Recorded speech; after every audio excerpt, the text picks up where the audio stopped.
Oh my goodness. How you guys doing? How's everybody doing this evening? Alright, okay. So pause that.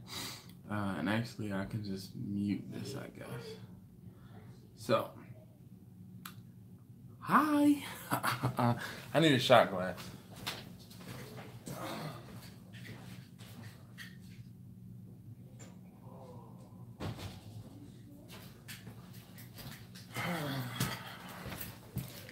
Nothing heavy tonight, just because I want to stay on topic and all of the above. So, let's see. I see flashing lights outside. Tow truck. Goodness. All right, let's see. Jacob, how you doing? Luke Calamadas, how are you doing this evening, sir? Jay, as always, gosh, I appreciate you, man. Definitely appreciate you. Tom, how you doing, man? I know you probably set an alarm to wake up and kind of hang out. I definitely appreciate that because I know it is before your wake up time. Hold on. Every week, God, I feel like I need to clean that. And I never do it ahead of time. Chuck, how you doing this evening? All right.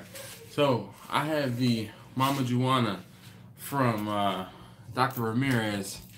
I'm hitting this tonight. We're just gonna take a shot. Oh, gotta get it open. And ooh, still smells like twigs and berries.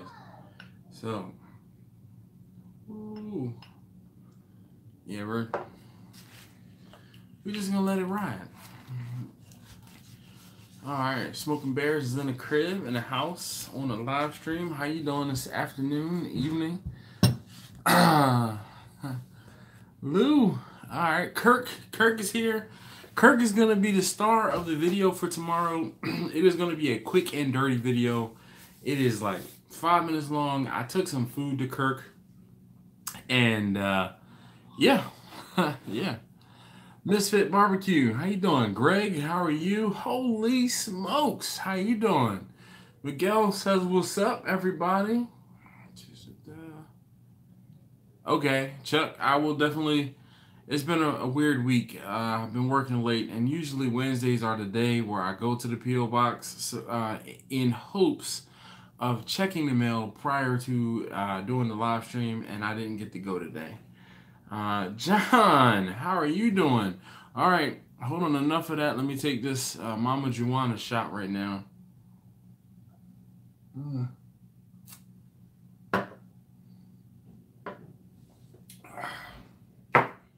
Been one of those weeks. Definitely. My day started this morning at 3:15, 3:30. Salute. No. Lou, I'm talking about how barbecue burnout, like as in cooking the same thing all the time and doing the same things. You know, just like burnout, like that kind of burnout. Not as far as cooking in too high of a temperature. Yeah. Nah, no problem, Lou. It's fine.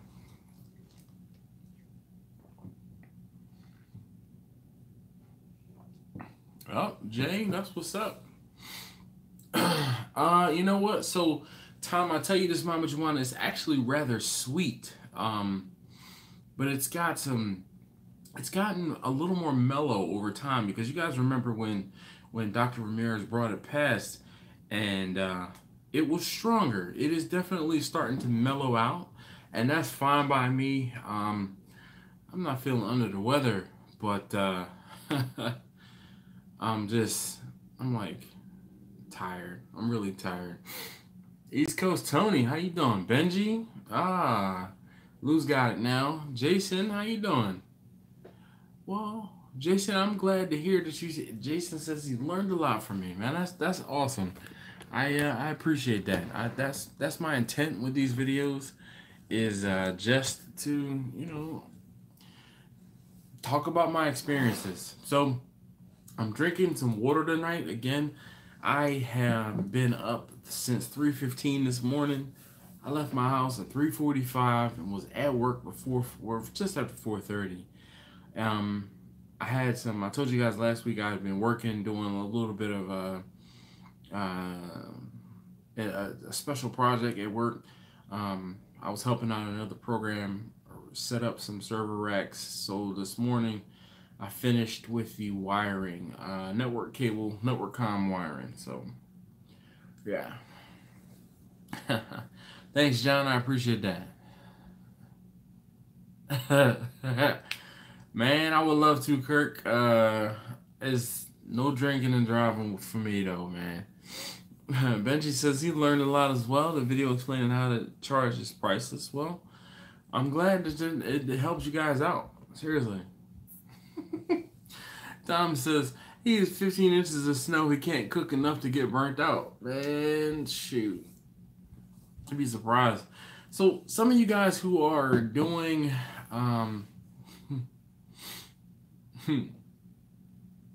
oh, Kirk says he got the Uber and he says he's ready. Man, I'm chilling. You see, I'm not even drinking because of the fact that I'm tired. I am definitely tired.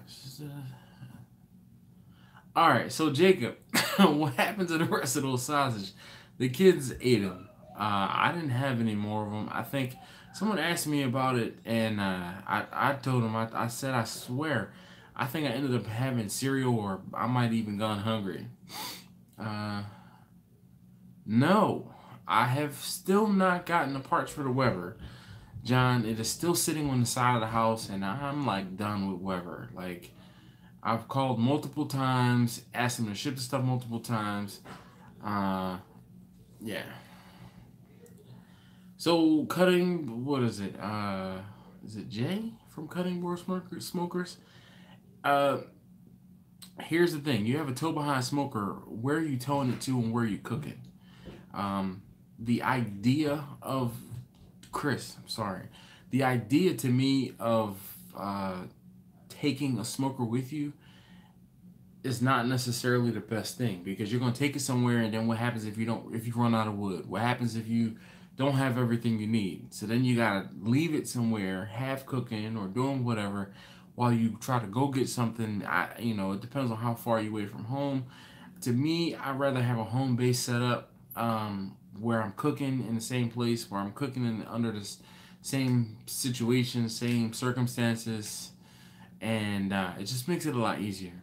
But Sean, how you doing? So Chris, to kind of piggyback off of what you're saying. So let's say you cook you cook at a gas station, or you cook at a school, or you're cooking somewhere, and every week you cook the same 2 or 3 things, right? How do you keep it interesting? How do you not get burnt out? How do you not get bored? I know when I cook, I have a pretty limited menu. My menu consists of brisket, pork, and I say limited, but when I think about it, it's like 7 or 8 things. So the limitations are not necessarily there. And I get different calls for different things, around different times of year. Obviously, I get turkey between like Thanksgiving and Easter, right? Pulled pork all year round, brisket all year round. I get more calls for salmon, obviously, because Lent started today. Yep. Chuck agrees with me as far as forgetting things at home and having to go back. Tom says drink different brands of beer. I like your thinking, Tom. I definitely like your thinking. That will help. Yeah. Has a Pit Boss Deluxe 820D. Nice. But the whole thing is, so I cook brisket, I cook pork shoulder, I cook chicken. I've gotten away from cooking whole chickens just because they take up a lot of room and they're time consuming. But I do pulled chicken, so I do chicken wings and whole chickens, salmon, lamb. Did I say ribs? I don't think I said ribs. Beef, chicken, pork, yeah, ribs. What else have I cooked? I think that's it for like the regular staples.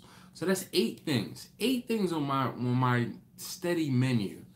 9 beef ribs, John, John, beef cloud is not something that I can find around here.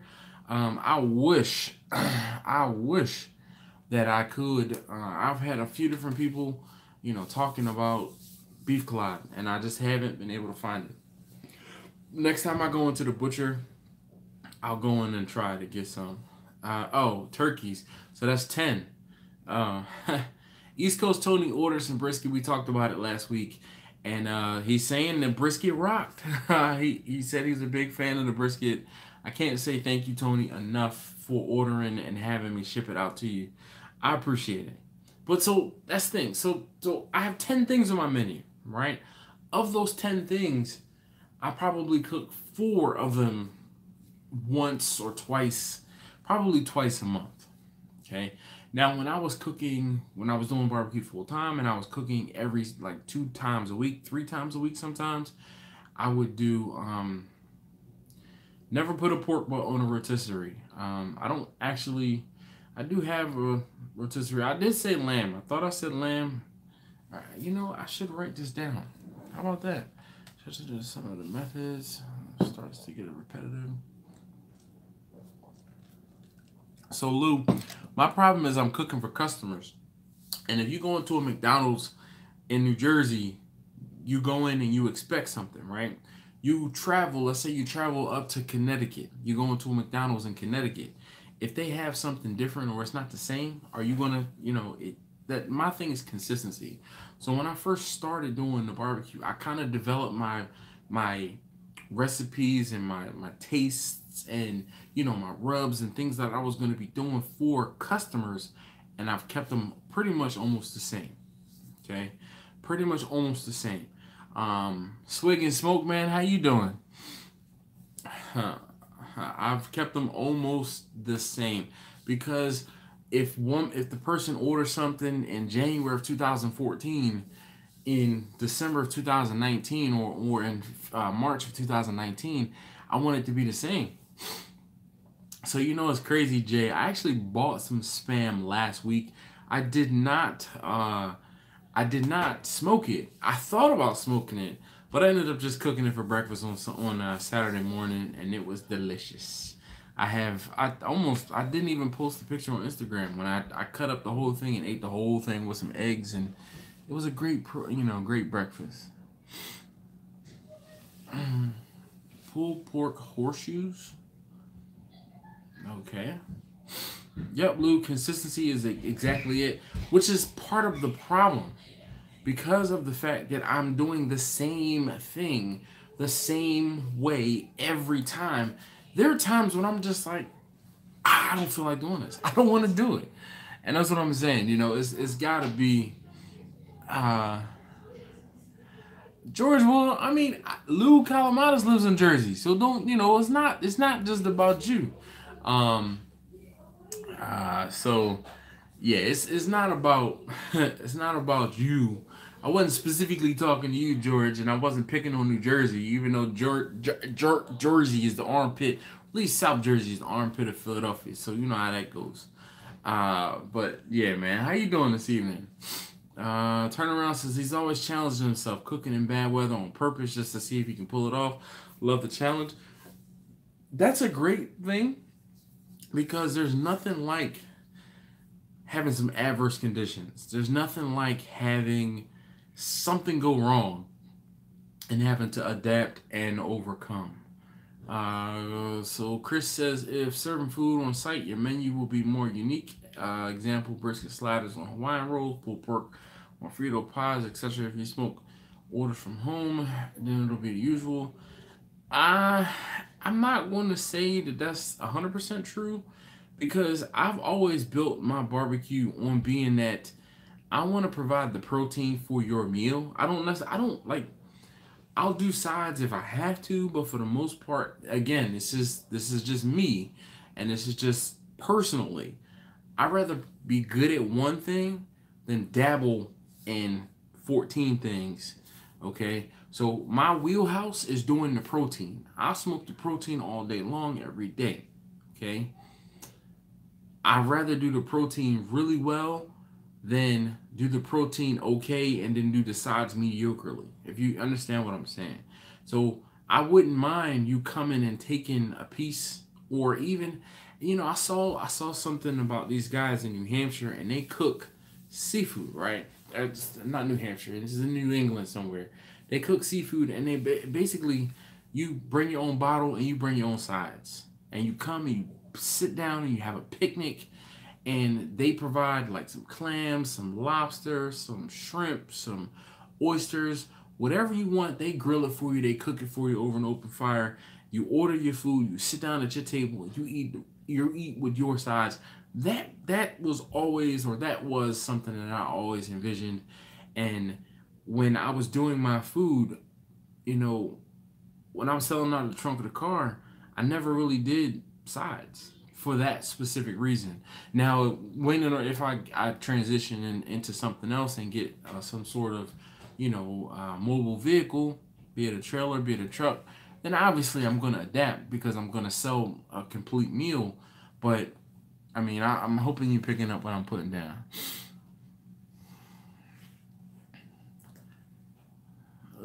Smoking Bears, man, we don't get down with spam like that. Scrapple, actually, I had Scrapple the other day. Don, how you doing? So, Jay, I've done lengua a few times, and it turns out okay. It's just not something that, again, is readily, it's just not as readily available. Chuck, I agree to an extent. I definitely have fun. There're just times when, doing the same thing and having the same routine, it just gets mundane. And I just want to talk about that, because there have been times when I have just been like, I don't really feel like doing this. And it's just not necessarily always just because I'm doing the same thing over and over. There could be other things going on in my life. Let's say I'm under the weather, or let's say, somebody passes away and I'm just kind of feeling a little sad, or, something along those lines. I'm just trying to get from you guys, like, have you ever experienced something like this, and what have you done, about it? Preston, how you doing, man?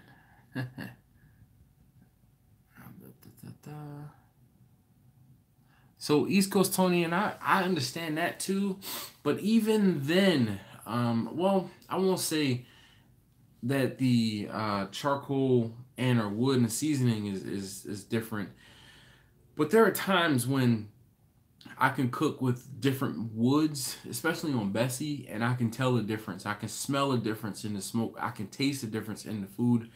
Most of the people who I'm selling food to might not necessarily order often enough to tell the different nuances between, like, majority of a fruit wood cook, majority of an oak cook, or like some mulberry. But I can smell the difference in cooking, and I can definitely taste the difference because I've had enough of it. Yep. Turnaround barbecue to tongue. So I've done tongue a couple times, and it really lends itself to smoking because it's such a tough meat.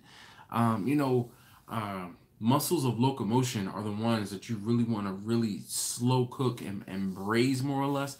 And that's more or less what you're doing when you're smoking and cooking low and slow. So it really, really, really is good.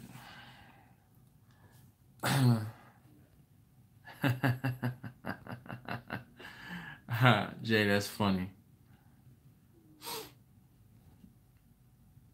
I'm not hating on spam. We just don't get down with spam. That's all, Tony. That's all.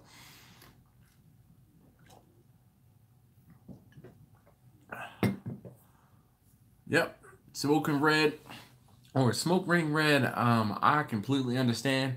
So I won't say I set the expectation low. I didn't want to, because the whole thing is, everybody doesn't like potato salad, and everybody won't like your potato salad, and everybody won't like your mac and cheese. My wife doesn't like my smoked mac and cheese, and she says she doesn't like my smoked mac and cheese because she's a purist and she wants her mac and cheese baked in the oven. I can't fault her for that because her reasoning is sound. Is the mac and cheese good? Yes. Is it something she'll eat? No. But as opposed to setting myself up for failure, I'll focus in on what I'm good at, and I'm good at making sure the proteins are cooked to perfection. So that's just my opinion on that. Yo, Turnaround Barbecue, there's a spot around here. It actually was featured on Guy Fieri's Diners, Drive-Ins, and Dives. And this was probably 7, 8 years ago. And it's in a gas station. And it's this teeny little hole in the wall spot. But it ended up being right up the street from where I used to teach.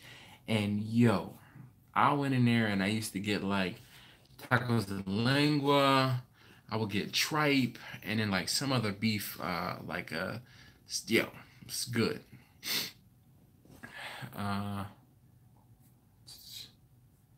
Swig and Smoke says he tried to mix it up without going high on cost. It's not. It's the thing is, you get that one person that's gonna like it one way, and then you change it up, and then the whole reason they bought your barbecue the second time was because they liked it the first time.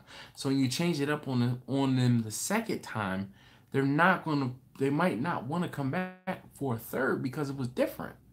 I mean, that's the point I'm trying to make, where I was making with the whole consistency thing. Tyler says he's trying to get brisket right the first few times. It's not gonna be right. It's not gonna be right. John, it has already been done. I've been saving that video. One, because I haven't edited anything in about 3 weeks. The good thing about being proactive and filming, I won't say in advance, but filming some, is I took a little bit of a break. And I guess this kind of ties into all of the whole burnout thing. Just my workflow with work and with doing the videos. So sometimes if I have downtime at work, I get the opportunity to edit videos. There are times when I don't have downtime at work, and this past 2 weeks has been a little crazy. The woman I work with, hand in hand, she's actually on vacation. So because she's on vacation, everything has been falling on me, basically to cover from 6 a.m. to 6 p.m. aside from me helping out this other program, going in early. So it's just been a lot on my plate as of late, no pun intended. And I'm kind of glad that I had a few videos in the queue ready to go that were already edited, already done, or I should say they were already filmed. And then I took a couple days and I edited them, and that 2 or 3 days of editing has lasted me 2.5, almost 3 weeks without having to edit another video. The video for tomorrow is just going to be like a one take, cut and dry. You know, I'm delivering food to Kirk. And it's a quick and dirty video. Next week, or between now and next week, I will edit the video that I have of me cooking. I cooked the whole brisket on a Traeger. And I messed with the seasoning and I didn't like it. I'll give you a preview. I did not like the way it turned out. I didn't like the seasoning that I used. And that was that. So you guys will see that consider that your teaser.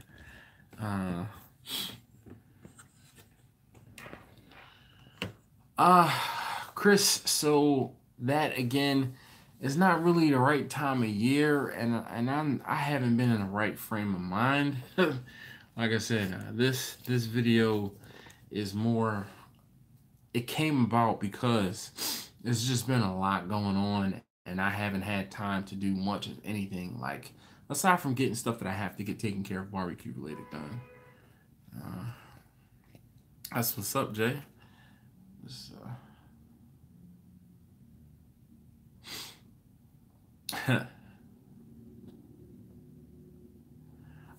Jody says, what food is local to me that we don't know about? Pit beef. I mean, that's the thing here in Baltimore. Like, but pit beef is not barbecue to me, and I got one of you guys called me out on it. And pit beef is grilling, which is hot and fast, and but to me, barbecue is low and slow.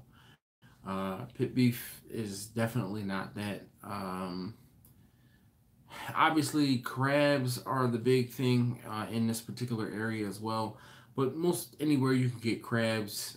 Just like they've taken crabs uh, from the Chesapeake Bay and moved them down to the Gulf of Mexico, and they're thriving down there because it's warmer. So it's funny to me is that a lot of the crabs that you can get and you can eat in the Baltimore area actually come from the Gulf of Mexico because they get bigger faster and they're just bigger, better crabs as opposed to what you can get out of the bay at times. So Tom says in the spring and summer and fall he want to cook, but he doesn't want to go to the shed and get the wood and charcoal. Sometimes I know, man, you want to cook, but you just don't feel like it. Or there are definitely times when I finish cooking for an event, and after I finish cooking, I don't want to see or touch another pot or pan. And I've told you guys before that I do the majority of cooking in the house just because I'm home earlier. My wife and I basically have an agreement where, whoever's home cooks dinner. And because I get home in the afternoon with the kids every day, I cook dinner. And that means I'm not only responsible for cooking dinner, I'm responsible for going to the market to get whatever it is we're going to have for dinner. So there are just times when I don't feel like it. Like especially after being up all night long and then having to go to work the next day or whatever the case may be. There's just times when you just really don't feel like cooking.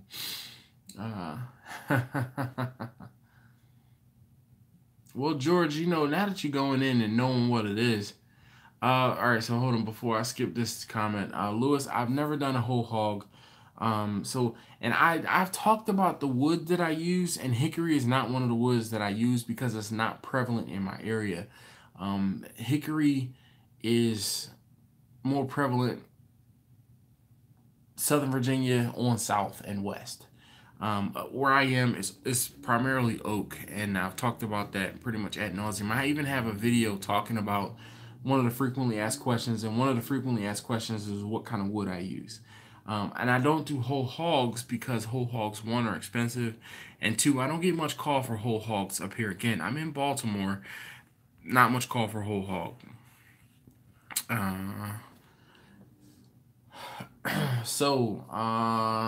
Shiny Insanity. I've smoked meatloaf a time or two. Never done a bacon wrap fatty. I don't actually like wrapping things in bacon. I think it's cheating. And I'm realizing I'm like 6 or 7 minutes behind. So I'm going to try to catch up in the comments. So George, you got to try. Lengua is good, man. And it's different. It's a different cut of meat. And it's got a different taste, so you definitely know. When I get burned out, I'm just thinking of money. Benji, it's not always about that. Sometimes that I'm not gonna lie, that does help. But there are just times when it just it just sucks. Smoked dog treats. What? Now that sounds awesome. Chuck says he takes barbecue breaks. That's why he's done very little barbecue videos over the winter and branch off into other things for video content when you need a cue all summer long. You need to take a break. All right, Chuck, that sounds awesome. When you cook for, Lewis says, so Lou Calamatas, man, I have to say his name correctly, properly, at least once a week. So Lou Calamatas says, when I cook for people, sometimes I take some of the payday and cook something that I really want to try, like a tomahawk or a Wagyu ribeye, or some kind of electronic something to treat yourself. You know what, Lou, I completely agree with that, and do those things, I won't say a guilty pleasure, but I will definitely take proceeds, and I'm like, you know what, I'm going to take care of getting myself some beer, or I'm going to take care of, just like you said, a tomahawk. I've told myself, I was talking to Alton from Dogfather Barbecue, and he just cooked one not too long ago, and I'm like, man, I've been trying to take care of some other things, doing some adulthood stuff, and I'm just like, it's just not been in the budget. But I have a pretty decent sized event coming up this weekend, so I think I might just have to do that.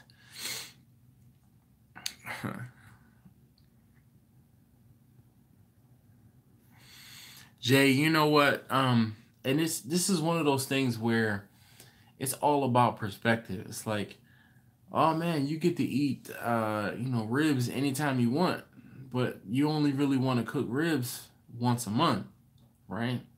But when I'm cooking ribs every single week, and I'm cooking like, I won't say my family, but they get tired of eating the same things, you know. So it's a little bit more about perspective. So hopefully you get what I'm saying. I work in IT, Ken. No, I'm not. I try not to get burnt out on YouTube. That's why I don't do videos more than 2, maybe 3 times a week. I'm a day stripper. Yeah, I got the body for that for sure. That's the whole thing. I know that I've seen folks get burnt out on YouTube by trying to do daily vlogs. I know when I went away on vacation and in December, like right before Christmas, and I set those videos up for you guys. I set 5 videos up for you for 5 days. Yo, that was one of the hardest things I've done in quite some time. And what was also difficult for me was the fact that I didn't get to comment. You guys know, you comment, I usually reply within, I'd say 12 to 18 hours, depending on the time of day and depending on what I have going on. I try to reply to every single comment, at least, give it a thumbs up, give it a heart or whatever to say I saw it within 12 to 18 hours tops. There are some times when I might be doing something with the family and then I just come home or I make it a point to try not to have my phone out and replying to comments, and that can go 24, but those are very rare occasions, and usually those are during the weekend. But during the week, I'm on those comments. That's you kid full time. Jacob, I've done it. I've done barbecue full time, and I honestly, I probably can't foresee myself going barbecue full time until my kids at least get out of school. I know that I could do it and wouldn't have a problem doing it. If I do barbecue full time, I know I would miss out on too many things that I want to make sure that I can be accountable for, be there for my kids. And it's hard if you want to start to do things like take time off to go to a school event and then lose out on X number of dollars just because I need to be there when I see my kid get inducted to like the National Junior Honor Society or like if they're doing a reading in a mass or something along those lines.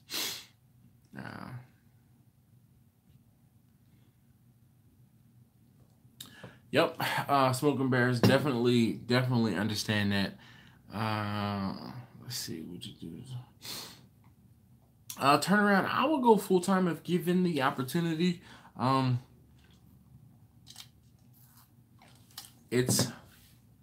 gonna say it's just not the right time.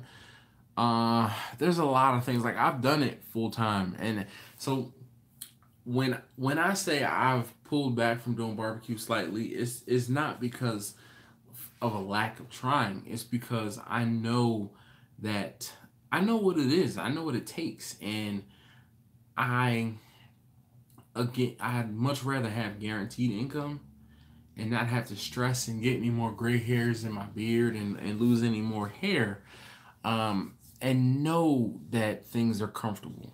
Okay. Jason, what do you suggest for someone to buy on their first smoker or grill to get? Jason, usually my candid response to this is buy the biggest thing you can afford because you're going to outgrow it, most likely. Sean, yes, I usually do a deep cleaning on Bessie as soon as the weather breaks and it gets warm enough for me to actually use my pressure washer again. So, Lou, I was talking to someone about this the other day, and I think, and I nailed it right on the head. Sammy, because of the fact that the heat is right under the diverter plate, it gives you a burnt grease type of taste flavor that is infused in everything. it's one of those things where you don't know it's there until you have something that doesn't have it. And because I have other smokers that don't produce that, I know I don't want to put a brisket on there because I don't want that flavor. Now, with that being said, one of the other things too with Sammy doesn't have the real estate for me to actually put the brisket in the grill in Sammy, and there not be hot spots on the tip of the point and or the tip of the flat. So I don't want to sacrifice those pieces for that. Now, I had a small brisket. This brisket was like 9 pounds, if that I put on Tracy, and it came out okay. And when I say okay, I mean it came out okay. Will I be doing brisket on Tracy soon? Probably not. But it's just one of those things where I wanted to experiment. So that's the difference between why I put one on Tracy and not put one on Lou. And put one on Sammy, Lou, not anything else. It's just Sammy. I like Sammy more for I have different tools, and the grills and the smokers are tools to me. Can I cook things low and slow on Sammy? Yes. But if you guys noticed, the last time I cooked something low and slow on Sammy, it was the pork, and I put water in there because I wanted to help avoid that when the grease drips on the diverter plate, it's a little off-putting to me because I have so many other smokers that have water in the bottom and they don't produce that burnt grease taste flavor, and I did not want that in a brisket. So yeah. Jody, you're funny. You bring your Passat to me, and I work for beer. Roosevelt, what did you think was just you? I'm sorry.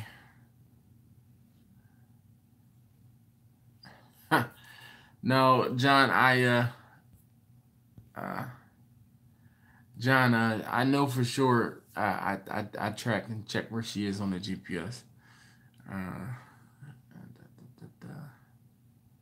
Nice, Jay. That's what's up. Smoking barrel barbecue. You're absolutely right. When I put this topic up, I said, one of the things that keeps it interesting for me is the fact that I do have, or I have gotten new grills, 2 new grills last year, which is just phenomenal. It was crazy. Actually, shoot, 3? Did I get Bernadette last year? No, I got Bernadette in 2000. No, crap, I got 3 new between. I got Sammy, I got Bernadette, and I got Tracy. Gosh, I got 3 new apparatus last year, which is, it definitely kept it interesting. Kirk says, everyone order my lamb. I don't know, he might be asleep. His work schedule is kind of changes. Just treat yourself a friend, No problem, Lou. Kirk is funny. Well, Tom says at 5 a.m. you answer in 5 minutes. Yep. Time shift. Good night to you too, sir. Obrigado.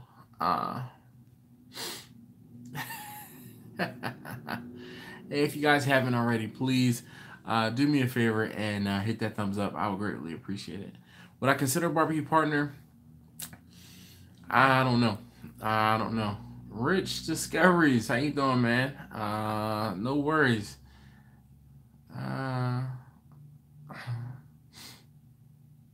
It depends, man. If you can find some for free, and if you can, Jay, if you can find drums for $25, that's the only thing you can find, then yeah, that's a good deal. The first one that I bought, I think I spent $50 on it, and that was just because of where I got it from. So yeah. Jacob, please do. I try to, answer and help. I do all the meal prepping on Sundays with that. Yep, so something different. I'm telling them to get it on Pinterest and find something we can try it. Otherwise, it's meat and vegetables. Well, Smoking Bears, man. The problem though is I I would love to do meal prep. I just can't eat the same thing every daggone day. I can't. I know I can't do that. And like, I won't say a guilty pleasure, but one of the things is, and again, talking about the fact that I cook dinner every day, I usually buy my lunch. And I know I shouldn't be buying my lunch every day, especially seeing as how I cook. And I don't have a problem cooking. The problem is I don't usually want what I had for lunch the next day. Or I don't want what I had for dinner for lunch the next day. It's like I do a lot of cooking, and sometimes I just want someone to cook for me. Yeah. My Instagram is Steel Drum Smokers. Sammy is the big green egg.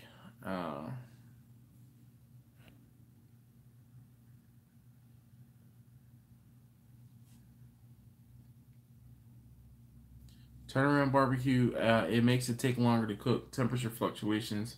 Yeah. Joey, that's funny. It's just fill the drip pan with a little bit of water with the grease that burns. Yep. Hey, how are you doing? This is. Holy crap! Did I catch up to the comments?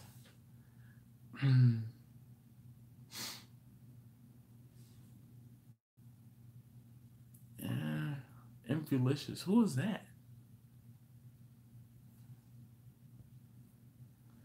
4J, what's going on, man? I see that. Huh. I was wondering. And it's 9:42. Need I say more? Mm-hmm.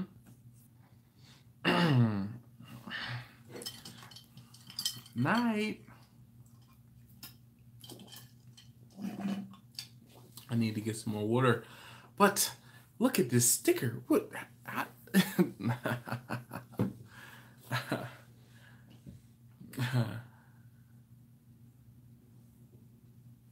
Oh, Jason, man, that's what's up. He said he's got a big. No wonder you want to talk about hickory. Where do you live, Jason?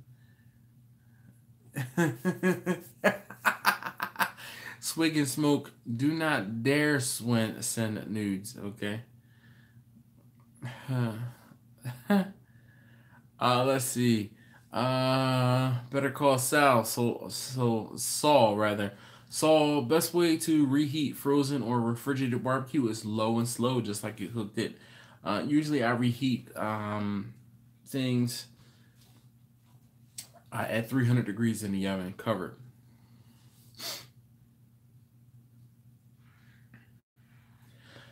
Smoking Bears, man, I get it. I definitely do. I'm gonna be honest with you. I can't do it. I cannot eat the same thing every single day.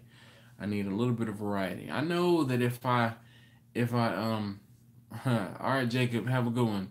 I know that if I won't say the circumstances, but like it's also for me when I get up and go get something for lunch, it's a break. You know, it's for me to get some fresh air, get out of work for a couple minutes. So that's what it is.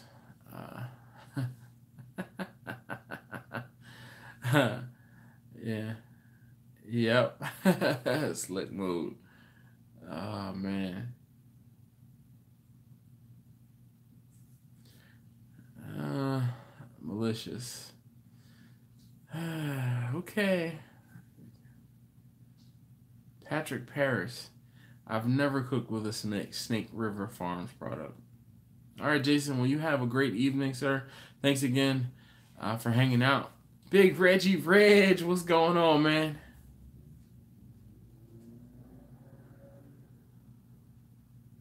No.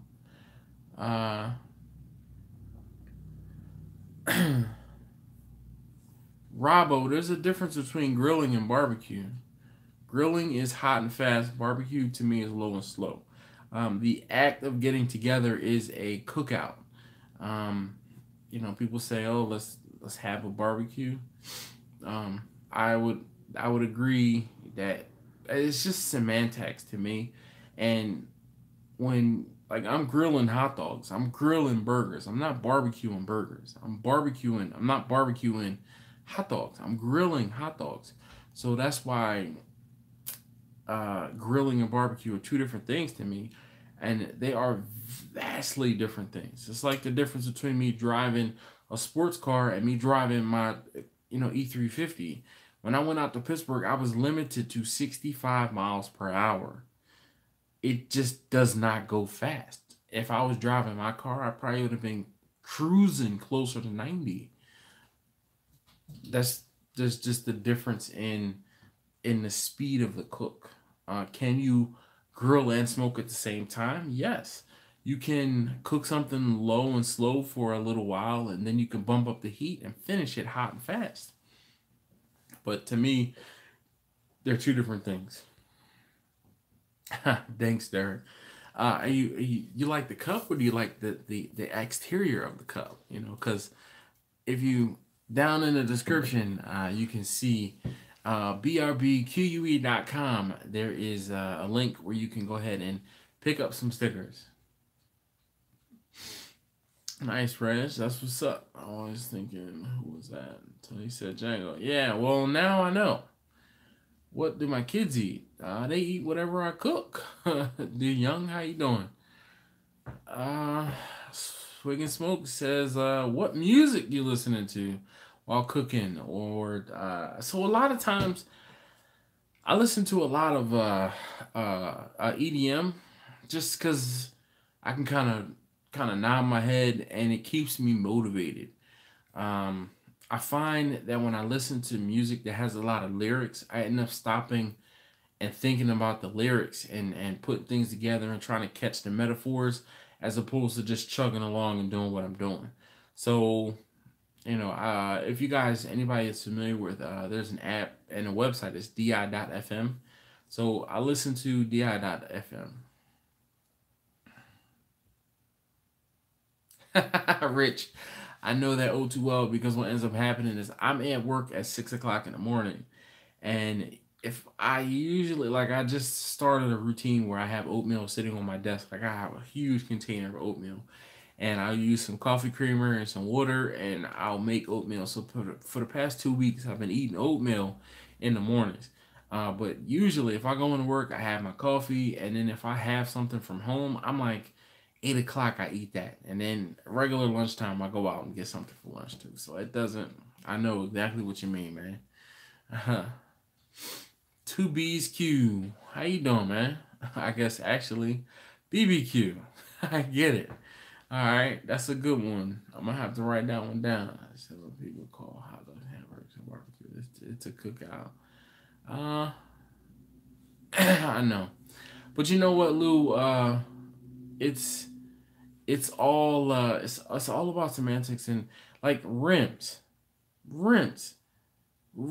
are, don't call a wheel rim. The rim of a wheel is just that beauty ring. Okay, that is the rim. That is one thing that irks me to no end. And it's funny. I was gonna make the topic tonight, and I've been thinking about this one all day long. What we were gonna talk about. And I was going to make the topic tonight, barbecue pet peeves. So yeah, but because it's like, you see, or gimmicks. And I'm saving that one for when I have nothing else to talk about. But usually something happens and it kind of strikes a nerve, and then we just talk about it, or I feel like talking about it.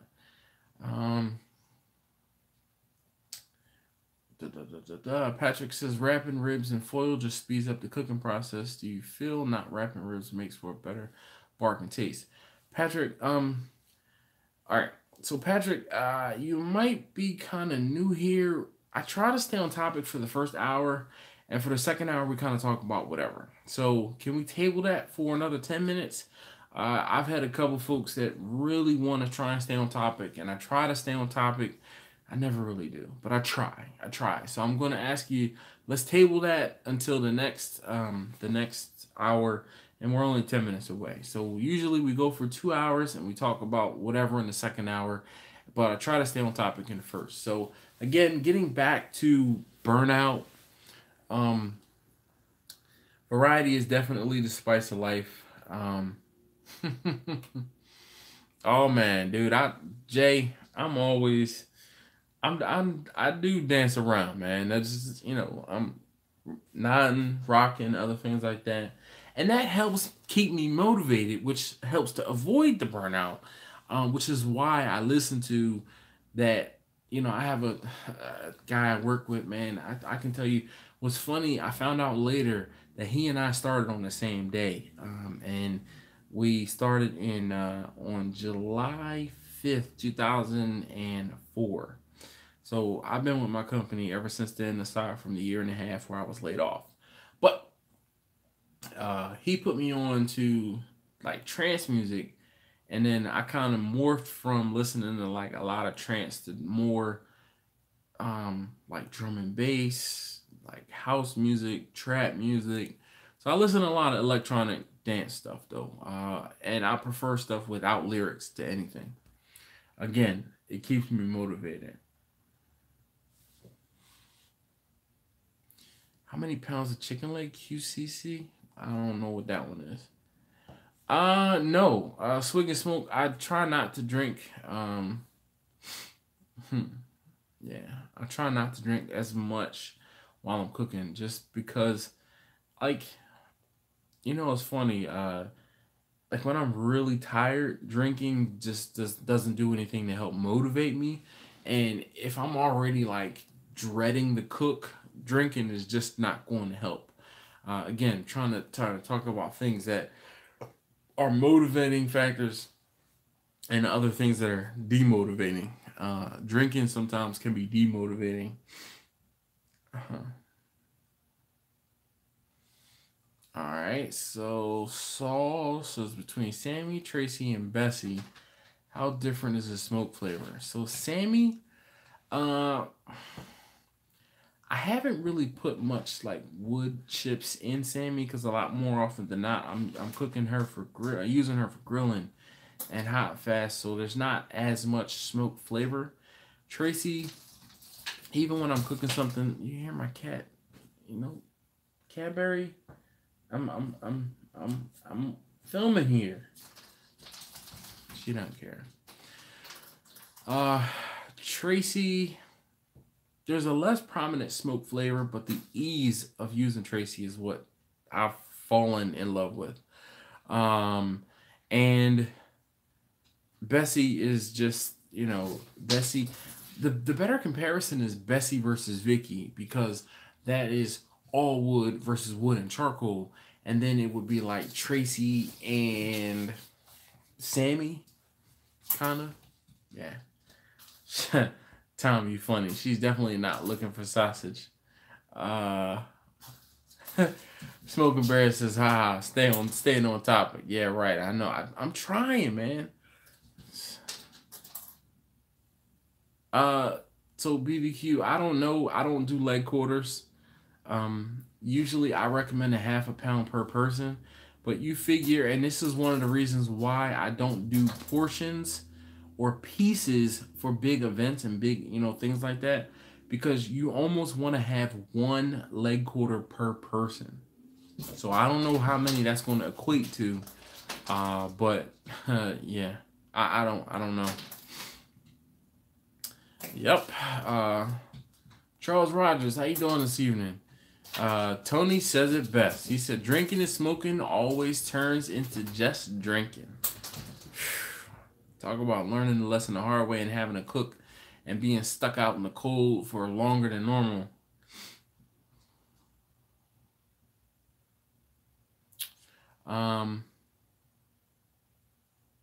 Patrick, never done pork shank. So Swig and Smoke says, what are three things that you burn out on barbecue?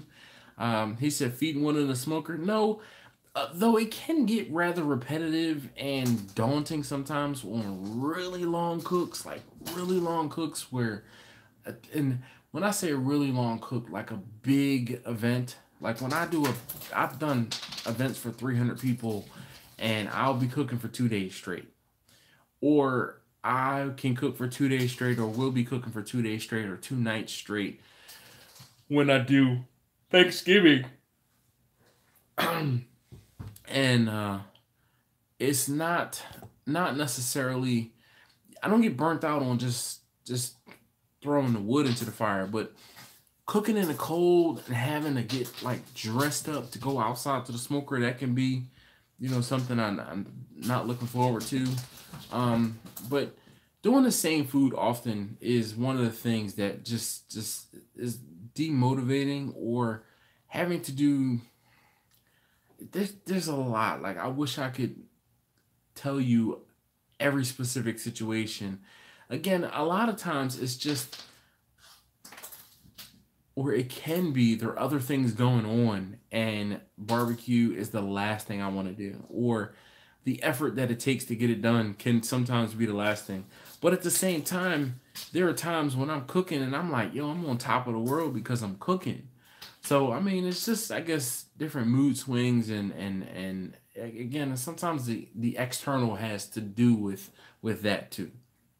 But it's not necessarily. But sometimes it could just be the fact that it's daunting, man.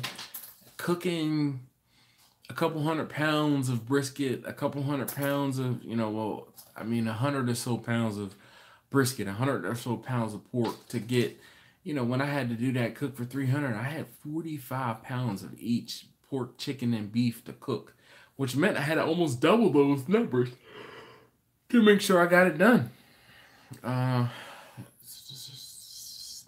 Nah, no sauces in my future, at least not right now, Kevin. I'll stick to doctoring some stuff up off the shelf. Time for you on how to do large cooks. You do a great job of telling the story and how you get things done safely, and appreciate your time. No problem, Patrick. Thank you very much for your appreciation, man. I really do. I do. Someone called me a tactician today, and I never thought about that. And I never thought about that, and it was dope. Swig and smoke. What's your words, man? I'm sorry. I'm a couple minutes behind. So yeah.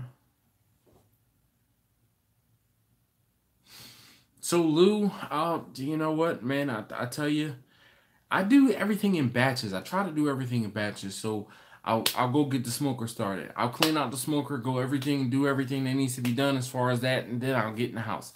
Then I'll season everything. But then again, of course, it's the trimming everything before it gets seasoned, and then I cook everything.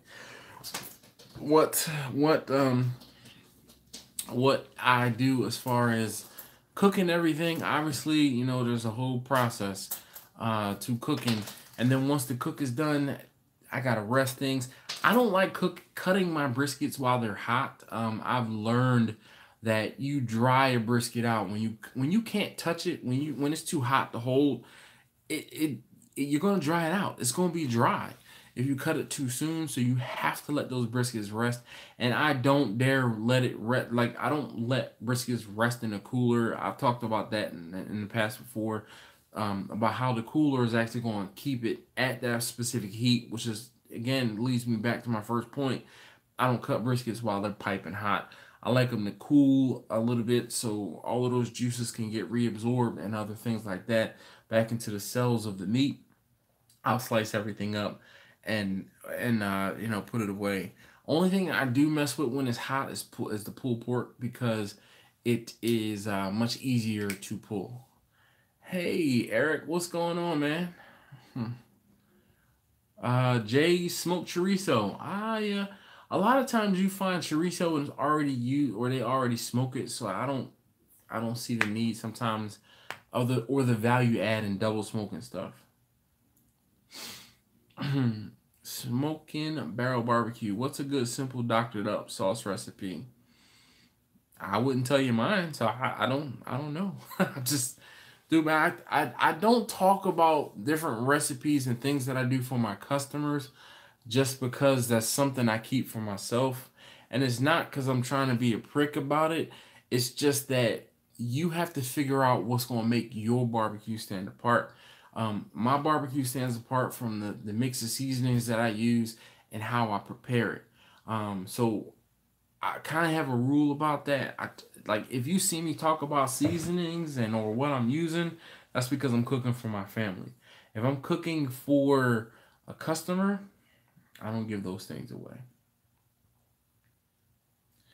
Yep, Turnaround Barbecue says the cleanup. It says least favorite part. I don't know. Cleanup to me is all part because I don't want to have to clean up the grill like to the extent where I can spend 45 minutes scrubbing it out before I get the cook started, just because it's going to slow me down. Lack of sleep all week plus life stress can damper. Yes. Oh my God. Hold up. Smoking bears. There you go, man. Do you understand? So I feel like since I've been back to work, I sleep a little better, but I don't sleep very well. So I mean, I might get 4 hours sleep a night on average.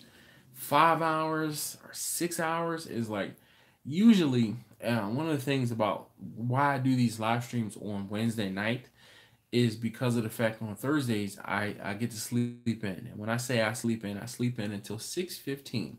So by the time I get off the live stream, it's 11 or a little after 11. By the time I lay down, it's midnight. I can go to sleep. It depends on how tired I am. Usually Wednesday night, midnight, after being up for almost 24 hours, 20, 19 to 20 hours. Actually, no, 20 to 21 hours I've been awake. Falling asleep is typically not all of that difficult. And when I do fall asleep, I'll sleep until, sometimes I'll sleep until 4:30, and I wake up like, oh wait, today's Thursday, I can go back to sleep. I'll go back to sleep. And then like sleeping 6 hours, boom, I'm like, I could go for 36 or 48 hours after for sleeping for 6. So yeah. Person says he leaves the brisket out for an hour, then he puts it in the cooler. Now, I'm okay with that because the whole thing is you want to bring the temperature down, and then you want to maintain the temperature. That's what's up.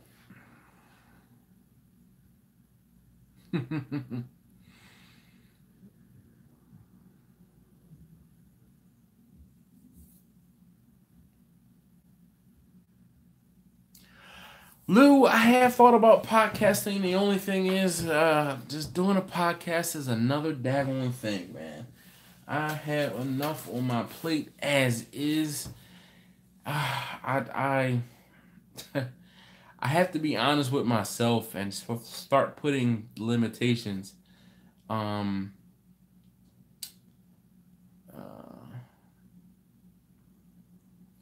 you have to start putting limitations on some of the things you do before you get stretched too thin, and then of course you get pulled in too many different directions, and then you get burnt out.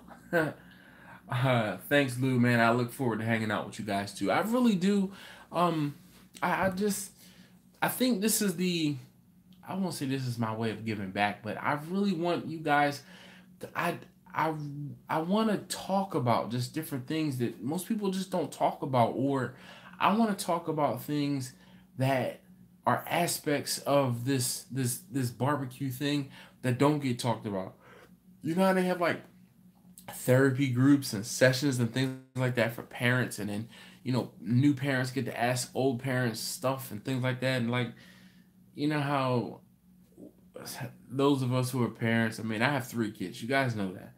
The first one, my oldest son, man, his pacifier fell. He would never get it back until it was cleaned up. The second one, it would just maybe get brushed off. The third one, man, go ahead, pick that up with the dirt, go ahead on and eat it. That's what I'm saying. Just over time you learn things that like when I remember when my first son was born, the doctor was telling us, because I won't say he was underweight, but because my wife was nursing, and they say, oh, a nursing baby needs to be woken up every 2 hours so they can eat, they can nurse every 2 hours. I ended up telling, I think it was my mom, she said, why the hell would you do that? The baby asleep, let the baby sleep. The baby gonna let you know when he hungry. What type of dumb doctor says something like that? But it was true. Let sleeping dogs lie. Why would you wake a baby up? That's the worst thing you can do. Because you know what? As soon as You wake the baby up, you're going to get them into a rhythm of waking up every 2 hours, and you'll never get them to break it. That's the whole point of these. I just want to talk about certain things that are either on my mind or happen to me, and I want to pass along some knowledge to the next person. And you know, these things, these videos, I don't know. It's like a legacy, I guess. I don't know. Yeah. Hey man, Swig and Smoke, thank you so very much. Yes. Glenn McGee, how you doing? Dude, smoking bears, and that's the whole reason why my sleep schedule is as jacked up as it is. I used to work for FedEx Ground overnight. Again, I've never been one of these people that needs 8 hours of sleep a night. I usually, like, again, getting 6 hours of sleep is a lot for me. So I used to work for FedEx Ground when my sons were young. I worked for FedEx Ground overnight. And I would come home in the afternoons, and I would usually try to take a nap at about 8 o'clock. And then I would get up about 11, and I had to be to work about midnight. And I think the shift started at 1, but I had to be here early because I moved the trailers on and off of the doors. So I had to set everything up, get all of the trailers that were there in the yard, like put on the doors, get any empty trailers off the doors and stage for the line haul guys. So I would go in and I would be there until, and I had a hard stop at 5:30 in the morning because I had to be at work at 6. But, and that was towards the end. In the beginning, I was loading the truck. So I kind of got in and off about closer to 8. But then when I finally got to the rhythm and I got everything worked out, I was leaving by 5:30 to be at work at 6, and I worked like 2 miles from the site where I was. And dude, when I finally got to the point where I was able to do, like, I would take a 30-minute nap in the truck. Once I got everything set up, I had to wait for them to do the unload, and man, I would take naps, and those naps would be the best. They would be everything. So yeah, night shift, I know. Night shift has always screwed me up. And then I also worked overnight at a NOC, a Network Operations Center. Yeah. Yep. Same deal. Lou, I know, man. I've heard that before. I don't know about a barbecue warrior. Joey Vasquez, how you doing this evening? RPU.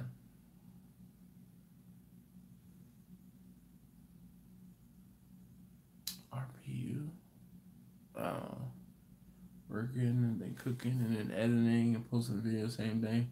Yep, Jay, I know. I know what you mean, man, because there are definitely times when, and then I try to cook, and this is one of the things I've also said this, I try and cook Saturday and or Sunday for the video on Tuesday. And then I try to cook on Tuesday for the video on Thursday. So that gives me plenty of time, usually a day and a half, 2 days to edit, so that I don't, I know I can have it, like I have an hour's worth of footage for the brisket video that I cooked on Tracy. And by the time it's all said and done, I might end up with a 20-minute video. Between time lapses and other things like that, but it's an hour's worth of footage. It might end up being 2 videos, just because one, I have to stretch it out because I still don't have my camera back. I did call this afternoon and they said the camera will hopefully be shipped back to me next week. Yeah. Eric, how you doing, man? Turnaround barbecue, man. I'm cool with pushing folks out of their comfort zone, but just don't go over the edge. Tom, I'm definitely, I burned at both ends. Hey, nothing much, Eric, man. Keeping the cars running, no projects. I learned well. Well, William, that's what's up, man. But in order to learn, you got to go get one, man. Just go get a Harbor Freight welder and get some scrap metal and clean it up and weld it together and melt metal. Welding can be a superpower. Eric, I'm good, man. I'm good. Definitely appreciate you stopping in and saying what's up. That's,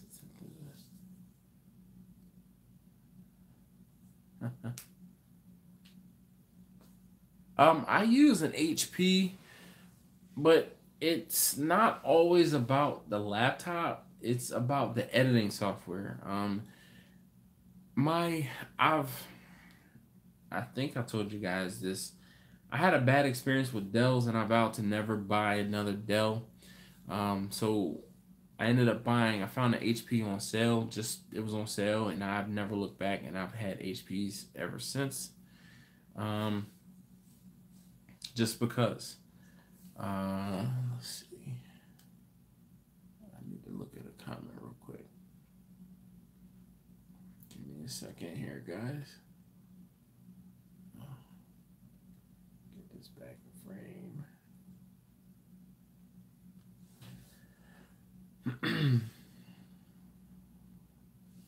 All right. So, but it's more the video editing software than it is necessarily the type of laptop or the brand. So again, even with in regards to even with regards to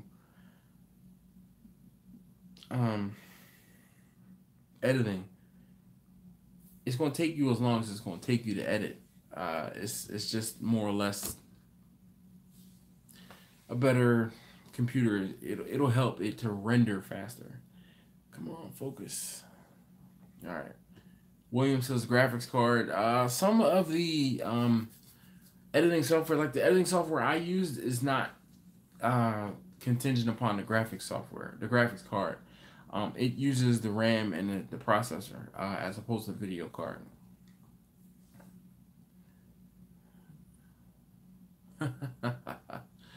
I hear you, Jay.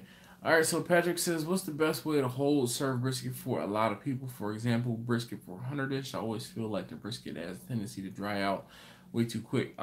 If your brisket is drying out too fast, you're warming it you're holding it hotter than it needs to be, or you need to have some sort of au jus to keep air away from it or cover it up, because if you have brisket for 100 people, you figure that's got to be like 50 pounds of brisket.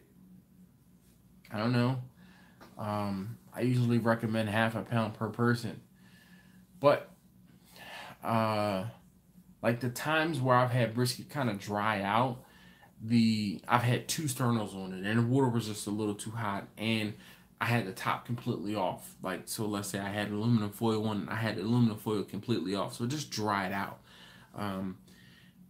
To combat that, I try to keep stuff covered or work in smaller batches. So as opposed to using a full catering pan, I'd use a half pan, and then as I needed more food, I would backfill. So you have to backfill a little more, but that keeps your product a little better.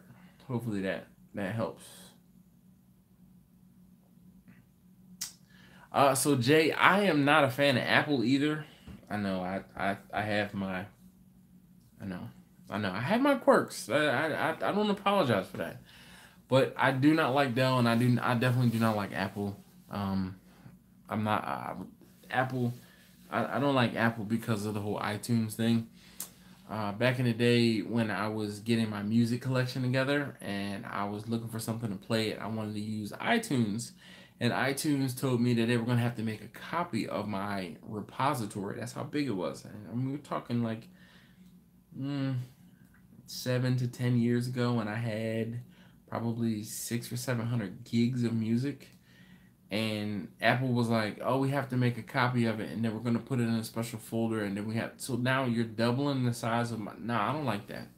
And then they told me they were going to have to lock it down and do it. So this is in the beginning of iTunes, and I never looked back. Nope. I mean, I remember the Apple IIgs as a kid, yeah. So, all right, so... Hey Lou, have a good one, man. Yes, thank you very much for hanging out. No problem, Patrick.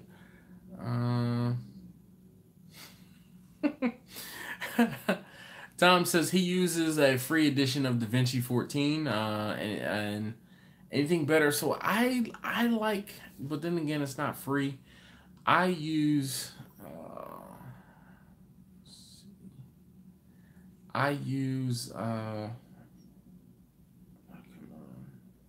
one of the bad things is when I get text messages while I am doing these live streams. I use, what is it called? Corel Video Studio.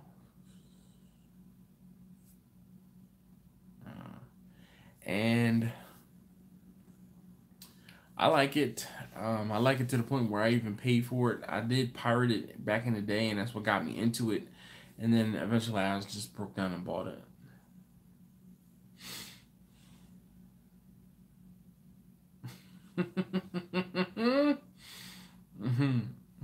Nah, sorry. No, I like Apple Wood. I do not like Apple, the computer company. Move snow, Patrick. Hey man, thank you very much. Tom, I'm cheap too, trust me. It's just I got yeah. Patrick, thank you very much, man. I appreciate you hanging out. Tom, I am cheap as well, hence the reason I freely admit that I pirated a version or two of it. And I used that for a while. But then actually what made me buy it was the fact that I got this new laptop last year, and I couldn't get the older version to carry over to this new laptop. So I said, well, I could try to learn something new, or I could go with what I knew. And part of the problem was I was kind of I was bent over a barrel because I had to get videos done for you guys. So yeah.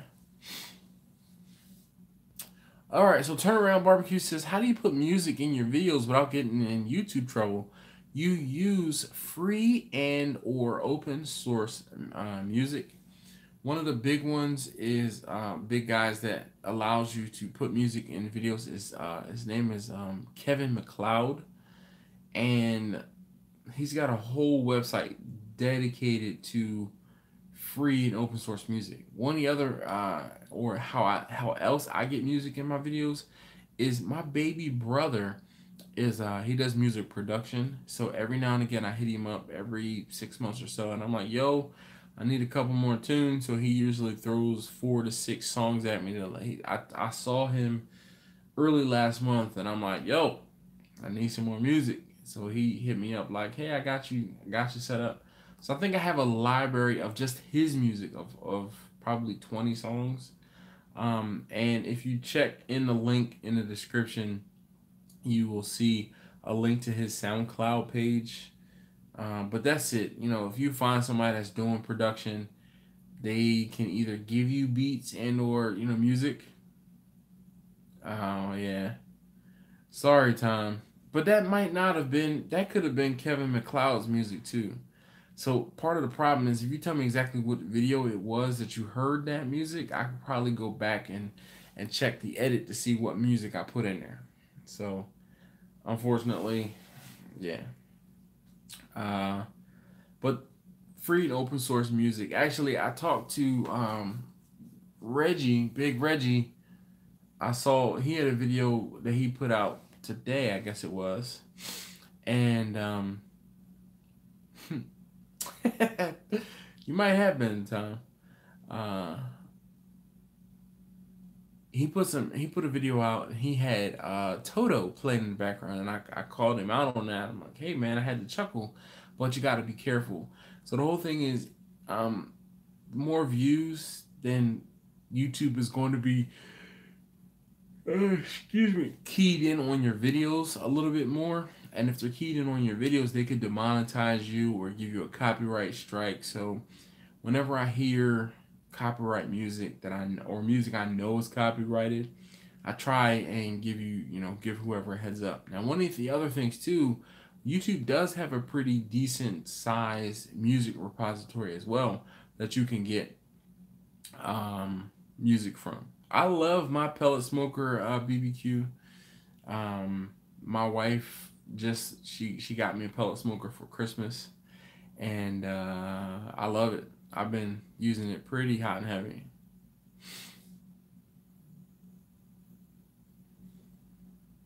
So Jay, here's the thing. Even though you're not trying to make money, YouTube can and will give you copyright strikes, and which will, you know, basically mean that they will turn your channel off or block you where you can't upload anything. So it's not always about the making money on it. It is just it's YouTube's policy. Hey Glenn, thank you very much for hanging out. I know this wasn't the most upbeat and best topic. It's kind of a Debbie Downer episode. And yeah. Da, da, da, da, Jay, that's what's up. Not because of me, man. Don't make it sound like that. Tyler says he has a Green Mountain grill. Green Mountain and Rectex were up there. Check it out. Sleep well. All right, Robbo. Thank you very much for hanging out, man.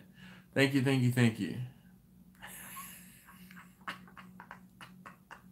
Jay, you just determined the I don't know. That's what's up. I'm not gonna knock it. Public domain music is good. It's just as long as it's not copyright music. If it is copyright and someone else can put a copyright claim against you, and basically is I think it's DCMCI or DCMCA. Yeah. So cover bands sometimes. I've had cover band music like once they decided that they got big enough and they pulled their music. So I have some videos, like back in the day videos that I got from an open source and they changed their tune.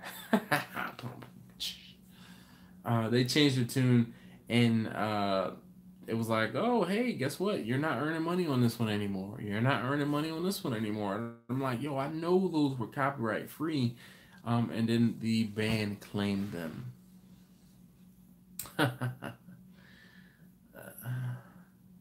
You know what's so funny, Jay? Cursing in videos versus copyright music is a thing. Because I know people, you know, there's certain words you can say willy-nilly and there's certain words you can't. And one of the things is when you start saying certain words willy-nilly, then you get age restricted. And being age restricted is not that big of a deal. But, excuse me, it could be a pain. You know, let's say some little kid wants to learn how to cook on a grill or what tri-tip is, and they stumble across your video, then, I mean, you might deal with the age gate. No, Jay, you can cuss all you want, but it will age restrict your videos, and the age restriction will limit who will see the videos or who the videos will be recommended to. I'm sure you've seen, you know how the YouTube algorithm works. Like, I watched a video last week of a guy who was having his cement slab in his driveway leveled. Why did I watch that video? I don't know. But YouTube kept showing it to me, and I said, okay, YouTube, I'll watch the video. And I'll be damned if it wasn't one of the most interesting videos I've watched in a while, because don't you know?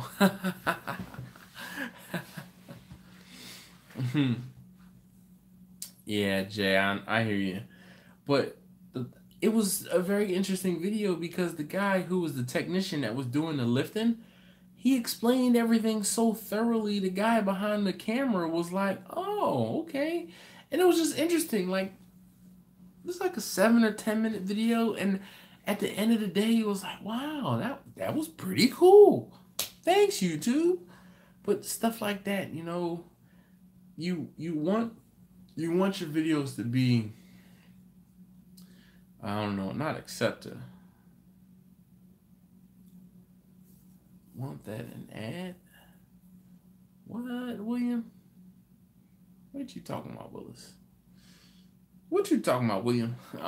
Anyway.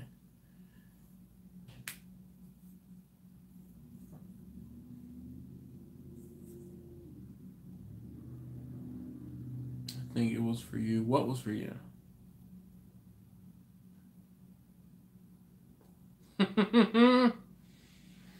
Caden, burnouts are not your friend.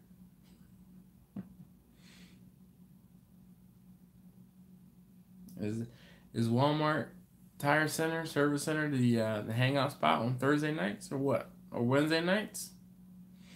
Walmart Wednesday, maybe that's a thing. Is that a thing, Caden?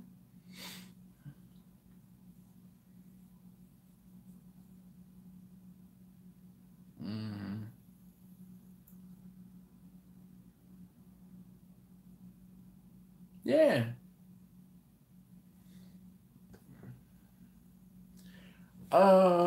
Well, he wasn't really a concrete guy. The whole thing was it was a foam. So what they did was they drilled into the slab. Yep.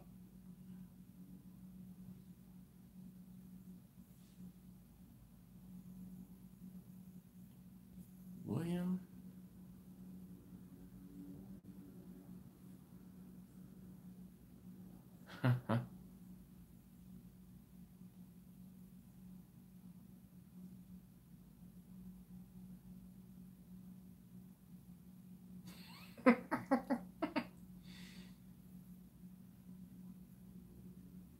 Oh, okay, William. Yeah. Well, it was an interesting video. I mean, it was a younger guy, and he like dug out a little side of the slab, and then he put the foam in, and it brought it up to help level the whole thing out and even out the cracks, because it just seemed like the earth underneath the slab settled, and the way he was talking, he's like, there's probably no rebar in here, which is why it cracked the way that it did. Then he drilled into the concrete, you know, put a little pipe down in there, and pff, Bob's your uncle. He was lifting it up with the foam, and yo, it was interesting. And it was just the guy who was talking, and the guy whose house it was, he was asking good questions, so the technician who knew his stuff was able to answer the questions, and it was interesting. I don't know. I go on YouTube rabbit hole adventures, I feel like once a day. Caden tires are not cheap. You know what I'll tell you? When I had my Expedition, I bought a set of brand new, oh man, I can see the name of them. They were, oh my gosh, whatever it is with the T and A,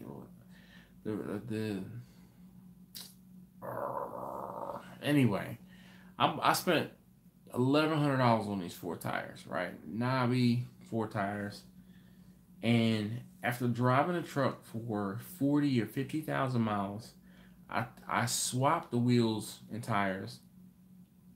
Jeez. I swapped the wheels and tires with my brother, who also had an Expedition, for his factory set when I traded the truck in or sold the truck to CarMax. And then I took my factory wheels and tires and sold them for like $400-$500 because they still had plenty of life of them, and they were on the chrome, I think they were 17s, chrome 17s. So I know tires are expensive.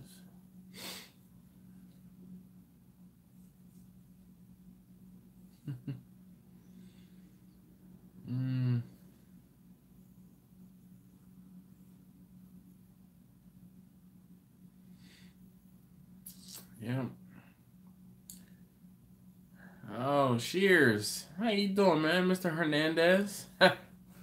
You got me. I can't remember what it was you did to me, but you got me, man. I don't think I'll ever forget your name. Yeah, well, you go ahead and you have a 2500 now or a 1500. I can't remember. I just know it's a Chevy. and it is gas and not diesel. And it sucks because you drive. No, I'm sorry.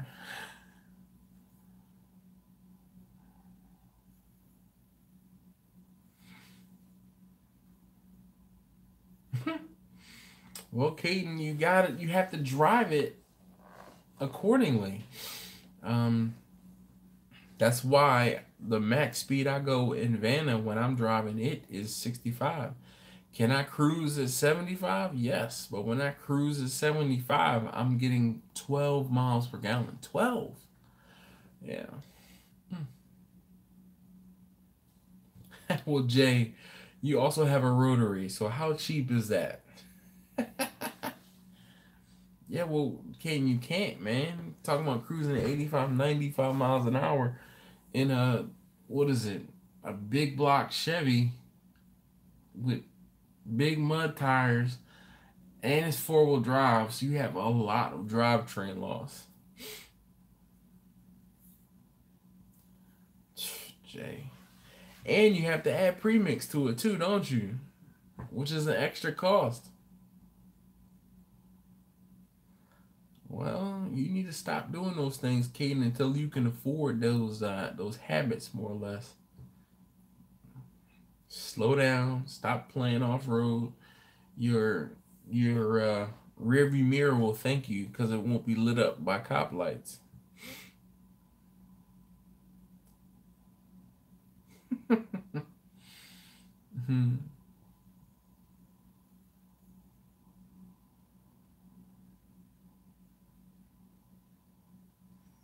Okay, now I know that sound and that feeling, but you gotta get over that, man, dude, because it's costing you, and it's a waste. It's just a waste of money.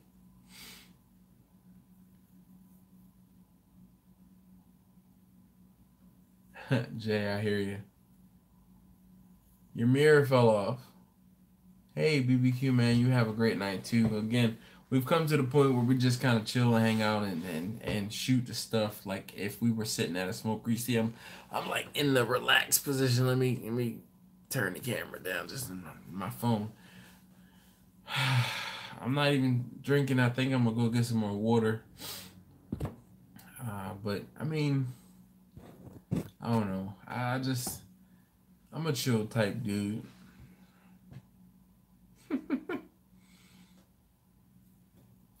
I do have a cook plan for this weekend. This weekend coming up, I have a guy that I've done a couple cooks for him. This will be like the 3rd or 4th year I'm cooking for him. He wants 12 pounds of brisket, 12 pounds of pork, and 12 pounds of chicken, as well as 2 salmon fillets for Saturday afternoon. I have to deliver to his house at about 5 o'clock. And yeah, I think this is the 4th time I'll be delivering down to his house. And it'll be, I won't say a piece of cake cooked because I'm almost out of wood and I need this guy's money to get I can take it out of my own pocket, but I don't want to. It just so happened that it's just off.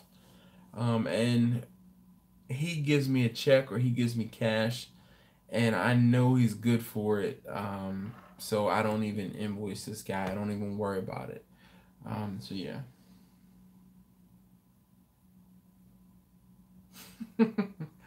Jay, that's funny. I was thinking about buying a Honda, but then I look at my, I guess you look at your car and say you're a grown man. 2 steaks. And a steak is S-T-E-A-K. Steak. William. Tom. Yeah, he's still out there, man. I have to hit him up. The problem is, like I said, I have enough. I think I have enough. Good night, Tony, man. Thanks for hanging out, and definitely thank you again for ordering. I did know what you meant, Caden, but I'm still gonna give you grief, man. That's what I do. Here comes the Ford jokes. Watch. I know, man. It's what we do. But let's see.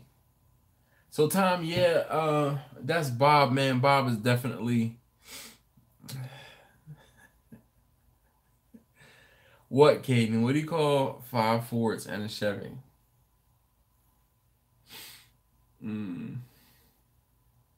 But yeah, Tom, he's bringing me wood. I have to hit him up actually and get him to deliver. I need a whole cord, but that'll be $200, and I don't want to take it out of my pocket. I want the business to pay for it. So basically, I'll pay for the meat out of my pocket, pay myself back, and then get the wood once I get paid on Saturday. But I know I'm thinking I have enough wood to get it to cover this cook. It's just it might be close. Oh boy, Caden, you're funny. Turnaround barbecue. Do not encourage Caden. He is the resident Ford hater. Definitely. He's just mad because he doesn't have a diesel in his 2500 HD with 4x4 and mud tires.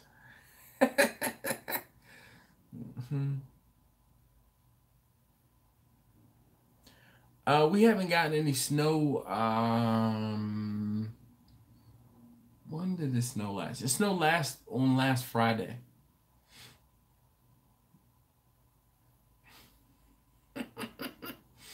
How do you make a Chevy accelerate 0 to 60 in less than 15 seconds?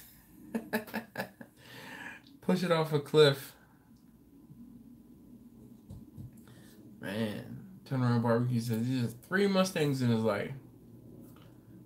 My brother used to have a Mustang, and then my aunt used to have, well, technically it was my grandfather. When he passed away, the car was my grandmother's, and then my grandmother gave it to my aunt, and then my aunt, she let her son drive it, my cousin, and he destroyed it. It was a 4-cylinder pumpkin. It was an orange 4-cylinder. I'm trying to think. It had to have been early 80s. Automatic too. Yeah, it was awesome. I think it was a 3-speed. Now oh man, you got me really thinking about it.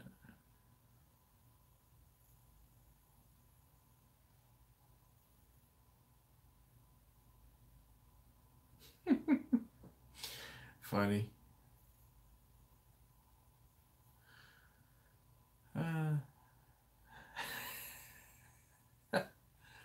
oh man, why? Why would the 5.0s were awesome, man?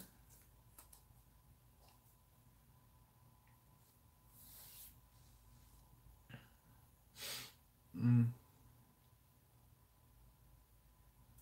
Yeah, but my grandfather also, he was in the Fords. Now that I think about it, I think that was his thing. His thing was Fords, and my mom, her thing is Buicks because of my grandfather's love for Fords because he had that little Ford four banger, and then he also had a Ford. No, it was a Mercury Cougar, which no, it was a Ford Thunderbird. I'm sorry. So the Thunderbird, he had, was it a Thunderbird or was it a Cougar? I can't remember. I think it was the Thunderbird. Um, but it had the big 5-liter engine in it, like the 352 Windsor or something. But man, that thing used to get up. Wow. Found his truck in a lake. That's gotta suck.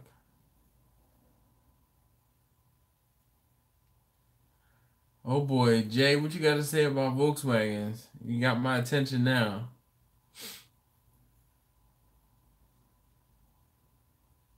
Oh,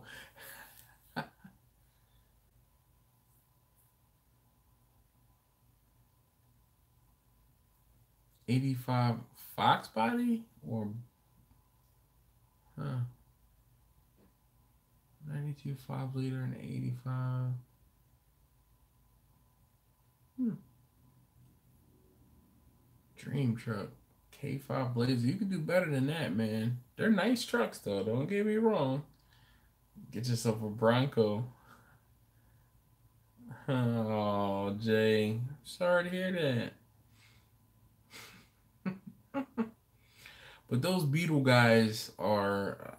Caden, I know what you remind me of my kids, man. I know what the K in a Chevy stands for, man. Actually, I was looking at a K 2500 Tahoe or Suburban, and it was diesel at one point, and that thing was dope. The guy wanted way too much money for it. It was like early '90s, eight ladies, early '90s K 2500 or K 1500, and he wanted way too much money for it, but it was justifiable because it was a rare truck. It was like, again, it was a 4x4 diesel, and I'm pretty sure it had been 2500 K 2500. It was red with a tan interior, and it was nice. One oval window, just oh man, I'm awake. My problem is I can't get a Beetle because I don't fit in a Beetle. I'm just too big for a Beetle, man. Um, those older cars. I had a friend let me sit in his Mark One Rabbit, and I was so surprised that I fit down in this Rabbit, and it was comfortable. He's got a couple rabbits. Actually, he was in the H2O video this past year. He had that black rabbit, and that black rabbit would probably blow the doors off almost any Beetle that you lost to. That thing was a beast, beast. That car was so daggone fast. It didn't make sense how fast that car was. Your mother-in-law works for Volkswagen? That's what's up. Like at a dealership or like Volkswagen of America?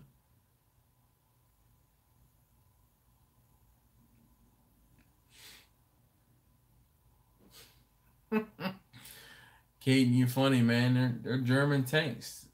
Okay, Jay, that's what's up. Opening Turbo Rabbit, the black. Yes, yes. Yeah. Man, Jay. You know your stuff. Yes, that one. The black one.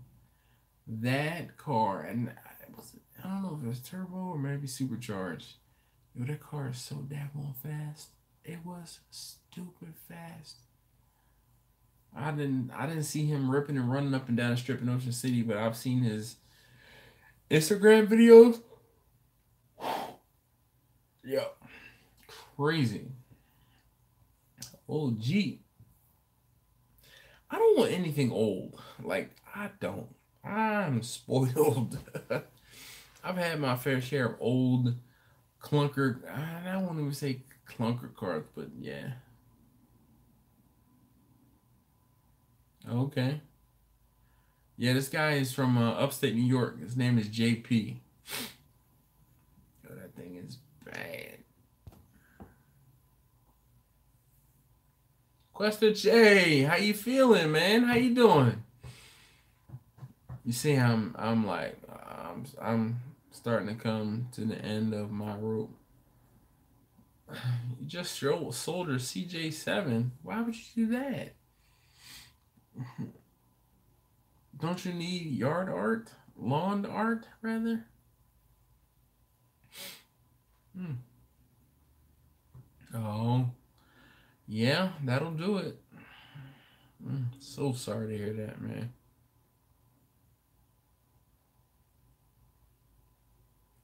Well, Jack, I mean, duh. Hi, Betty. Shoot, I would love to get a Ford Interceptor. Shoot. Actually, Caden, listen up. I would love to get a Chevy SS. They were definitely underrated. Excuse me. I hear you. Caden, no. If you ever look at a cargo van and if you see that it's lifted, then it's 4x4. All of these stock height vans are not 4x4 because of the fact that the engine sits so far low or so low in order to put a transfer case in there, it's pretty much impossible. So in order to get the transfer case in, you have to take the running gear from like an F250 or an F350 equivalent. Sorry. And in order to do that, you have to raise the body. So that's why if you ever want to tell if a cargo van is 4x4, you don't have to look for signage on it. If you see the body up off of the wheels, that means it's 4x4, and it's expensive. Old Nova, man, this old lady that lived up the street from me growing up, her name was Miss Fricker. Uh, no, not that Impala SS. I want the new one. I want the newest one. Basically, it was a Holden that they brought over for Australia, from Australia, and rebadged it as a. Obviously, we've come to that part of the program. They took this Holden and rebadged it as a Chevy. I want one of those.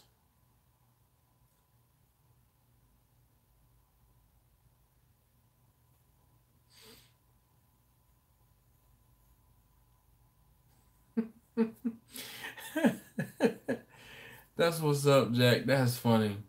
Yep. William, agree.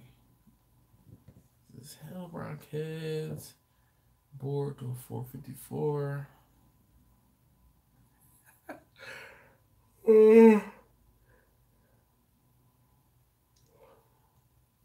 Shoot, man.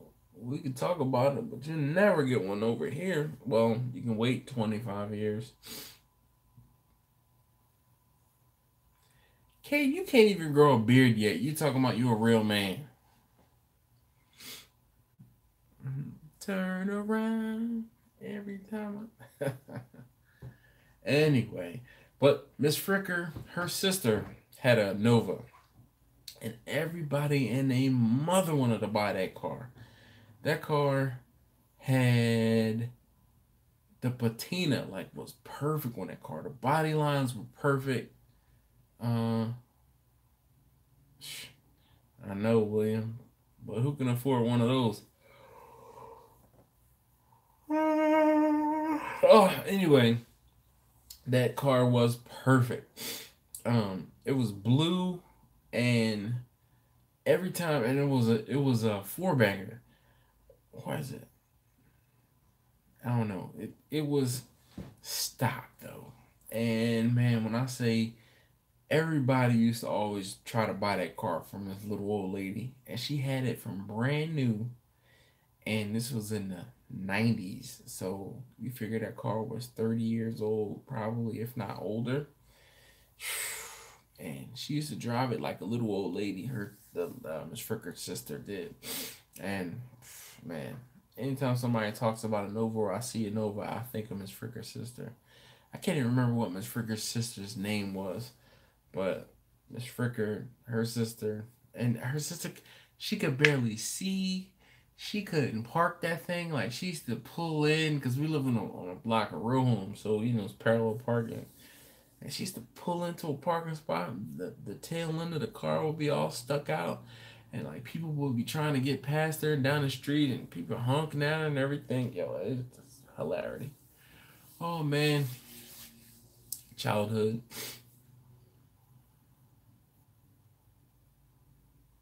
Jeep behind the video.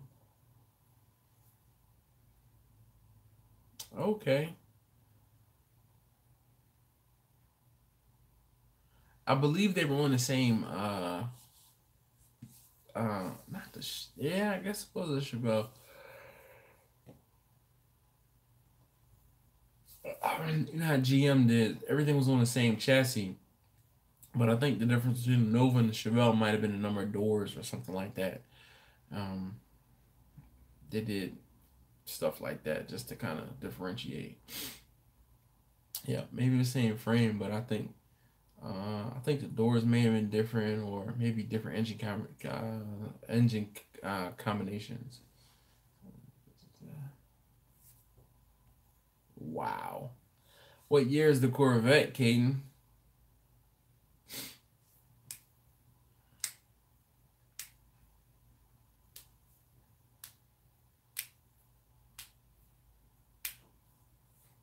Wow. I bet, well, we know her vet is faster than yours. Probably more reliable, too.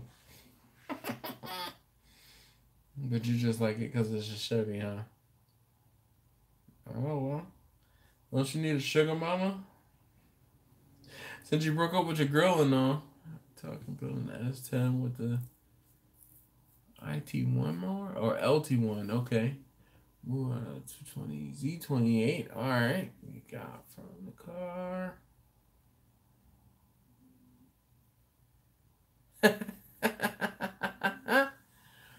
Jay says he's building an S10 with the LT1 out of a Z28 we got from the car lot wholesale. It's the only car that Betty can see over the hood. That is funny.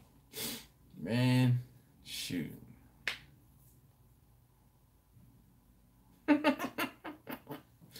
Exactly, Jay. Go ahead on. Take one for the team so you can get you to have your Corvette left and have it left to you.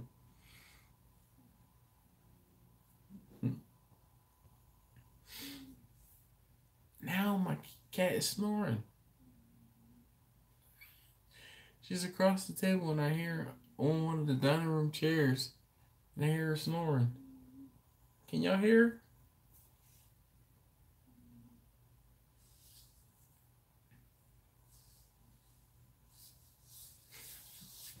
She is laying that nobody hunts on. Ah, shoot. Get yourself a sugar mama. She's got money. Time to go hunting on her land, if you know what I mean.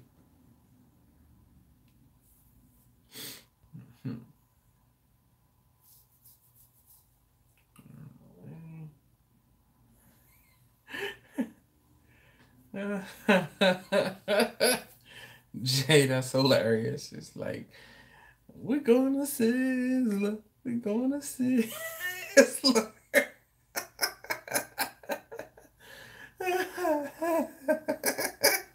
Kaden, that's hilarious. I mean, she can't be that. No, I don't know. We'll just leave it at that. Anyway, she's got a huge tract of land, huh? Yep. Hey. Oh my gosh. This is why we hang out every Wednesday. This is what it degrades to.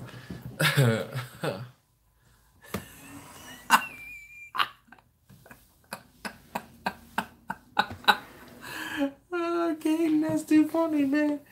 Come on, you know that's hilarious. You know that's hilarious. Anyway. I mean...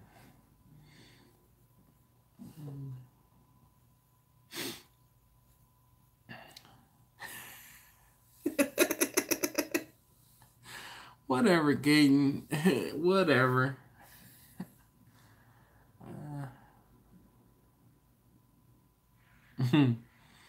Malibu antique shopping. Ugh. You gonna get one of those storage units? I'm gonna see you on TV, Jay.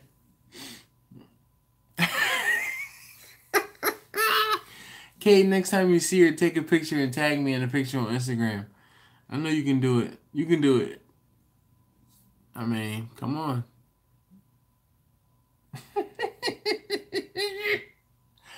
Now when I start asking you how the Corvette lady is doing, Caden. Oh, that's hilarious. Oh, man. There are times when even I have to have fun with this conversation. I refuse to watch Bird Box, by the way. Yeah, you go ahead and give her my Instagram. Oh, I hate when I drop stuff. Tell her I want to see the interior of her car.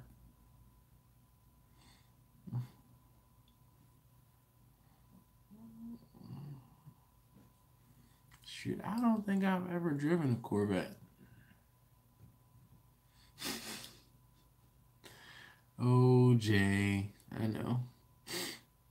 pick on Caden because he's a he's a resident Ford hater. So when I get those jabs in there, I just know they're coming, Caden. All right, it's nothing personal though. You know that, right?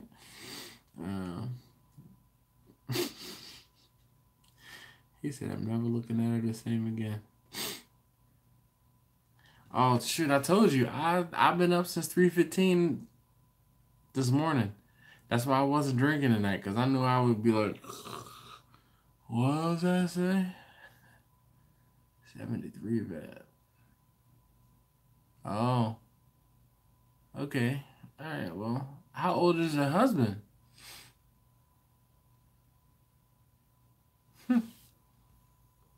73 vat. That's awesome.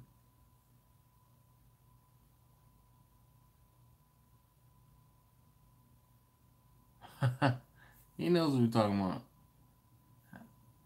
Nothing, Jack. Nothing, Jack. Caden, you didn't have cereal this morning? Oh, man. Tunnel ram, forced air induction. Man, that's the original forced air induction. Oof. Did my Uncle Lee have any Corvettes? No, I don't remember any. But he used to race El Caminos. That was, those were cool cars. I love going over their house, my aunt and my Uncle Lee's house, because my Uncle Lee had pictures of his El Caminos all on the wall in his basement. And I used to love going and looking at those pictures. He used to have a mechanic shop, and him and his buddies basically started the shop, and they used to tinker and work on cars, and it was a tuning shop. So he had all types of trophies and pictures of like him on a start line and at the tree.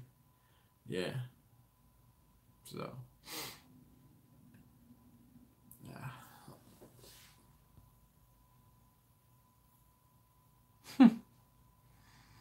Hot sausage. Jay got a kick out of that earlier from the video yesterday. Old long hooded T-birds with the T-tops. Dirt track cars. That's what's up. Clam chowder. I wish. I made shrimp empanadas for dinner tonight. Ash Wednesday and all no meat, so I did shrimp empanadas. No, I didn't film anything. But yeah.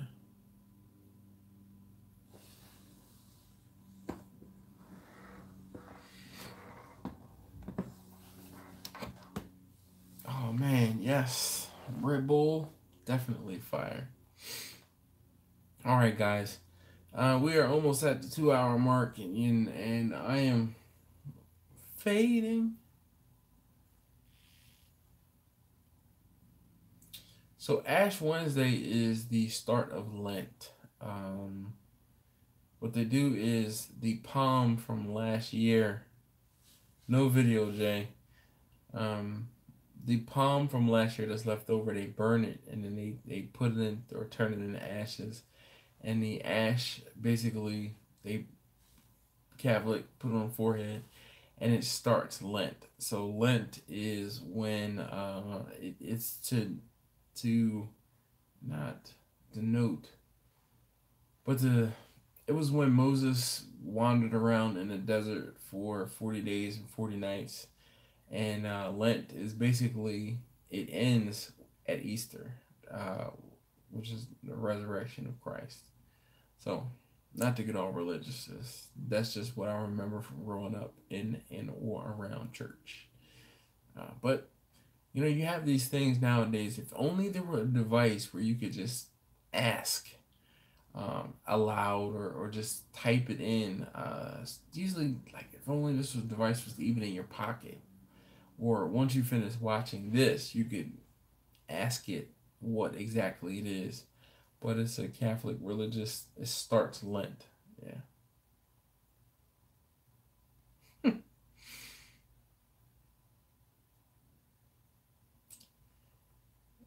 Ash Wednesday, I don't know. I don't know why I didn't pull anything up, but that's what Ash Wednesday is about. It's the start of Lent, and Lent is when basically it's a remembrance of Moses wandering in the desert for 40 days and 40 nights. Pretty sure it was Moses.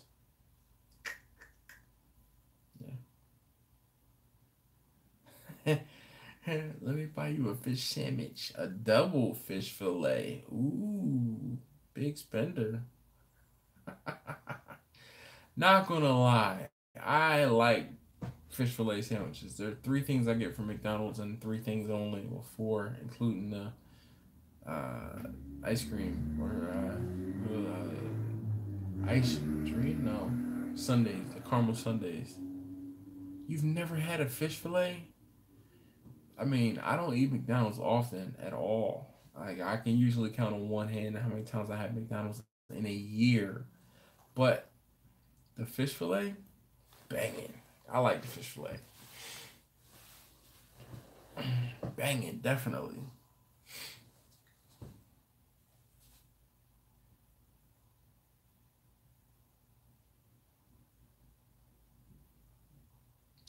Yep. So Jay, the whole thing is, and I've heard mixed things as to why Catholics do not eat meat on Fridays. I heard it was, obviously, or at least Fridays during Lent, it was to, I don't know, I can't remember the first one. It was to signify something religious wise, but I also heard that there was like the bishops or somebody back in the day had like some sort of deal with the fishermen to help them sell fish, and they said basically you're going to eat fish on Fridays. So it was like a marketing thing, not a marketing, but like a ploy basically, or something man-made or modern made to get folks to eat fish on Fridays.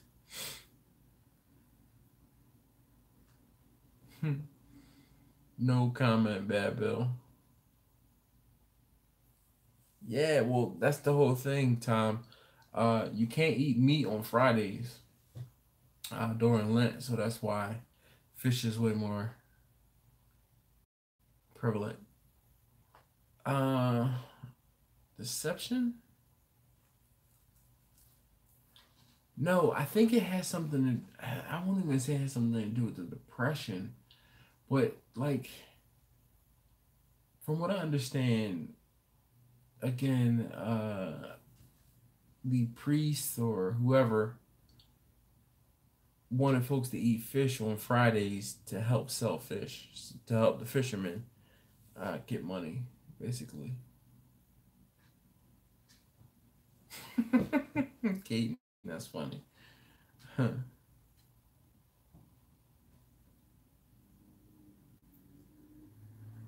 Who knows, William? All right.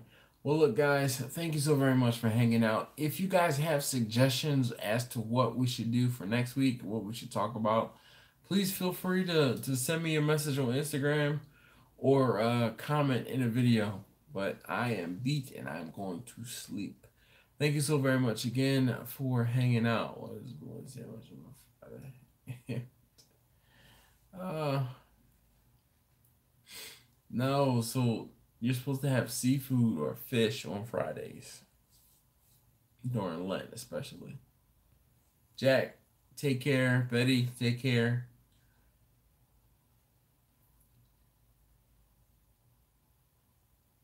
Hmm.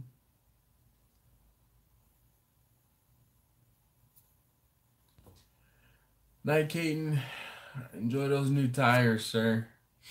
So I'll see you guys next time. Thank you again, as always. If you haven't already, please hit that like button. Yeah, right. Jay, it's probably like 40 degrees there, and you're talking about it's freezing. Anyway, pansy.